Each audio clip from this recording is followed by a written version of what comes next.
আসসালামু আলাইকুম এভরিওয়ান। আজকে আমরা এই রিঅ্যাকশনটা সলভ করার ট্রাই করব। তো এই রিঅ্যাকশনটাতে দেখো আমাদের কি K2Cr2O7 এর সাথে Ki এবং H2SO4 এর বিক্রিয়া করতে বলছে। তো K2Cr2O7 এর সাথে যদি H2SO4 বিক্রিয়া করে তাহলে আমাদের উৎপন্ন হবে কি K2SO4।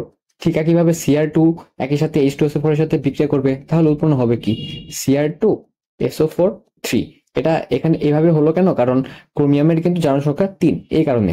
প্লাস কে আই যেটা আছে অর্থাৎ আয়োডিন, আয়োডিন থেকে আমাদের কি হয়, আয়োডিন 2 হয়, প্লাস H2SO4 আছে। তো এখান থেকে আমাদের একটা পানি উৎপন্ন হবে। তো এই ধরনের বিক্রিয়ায় সবসময় এই চারটা উৎপাদই উৎপন্ন হয়ে থাকে। এগুলা বোর্ড পরীক্ষায় আসলে আমাদের বড় করে করতে হয়, বাট অ্যাডমিশনে কিন্তু খুব সোজাভাবে সহজেই করা যায়। ঠিক আছে, এখন আমাদের কি করতে হবে?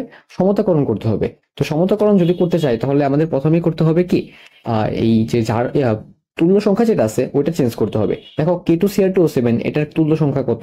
এটার তুল্য সংখ্যা হচ্ছে 6, তাহলে এই তুল্য সংখ্যাটা এখানে দিয়ে দিব। আবার কে আই যেটা আছে এটার ক্ষেত্রে তুল্য সংখ্যা হচ্ছে 1, তাহলে এটা সামনে দিয়ে দিব। এখন তুল্য সংখ্যা এক্সচেঞ্জ করার পর আমাদের একটু সমতাকরণ করতে হবে। দেখো K2 যেটা আছে, কে মানে তোমার পটাশিয়াম, এটা এখানে ছিল 2টা, আবার এখানে আছে 6টা, তাহলে মানে টোটাল হইলো কয়টা? 8টা। বাট এখানে কয়টা আছে উৎপাদে? 2টা, তাহলে সামনে 4 দ্বারা গুণ করতে হবে, তাহলে হলো 8টা। এরপরে আমাদের মিলাইতে হবে হচ্ছে সালফেট। দেখো উৎপাদে সালফেট আছে কয়টা? দেখো প্রথমটার মধ্যে আছে 4টা, আর এখানে আছে দেখো 3টা, তার মানে কি টোটাল 7টা সালফেট। তো আমরা এই জায়গায় 7টা বানিয়ে দিব, তাহলে সালফেটেরও সমতাকরণ হয়ে গেল।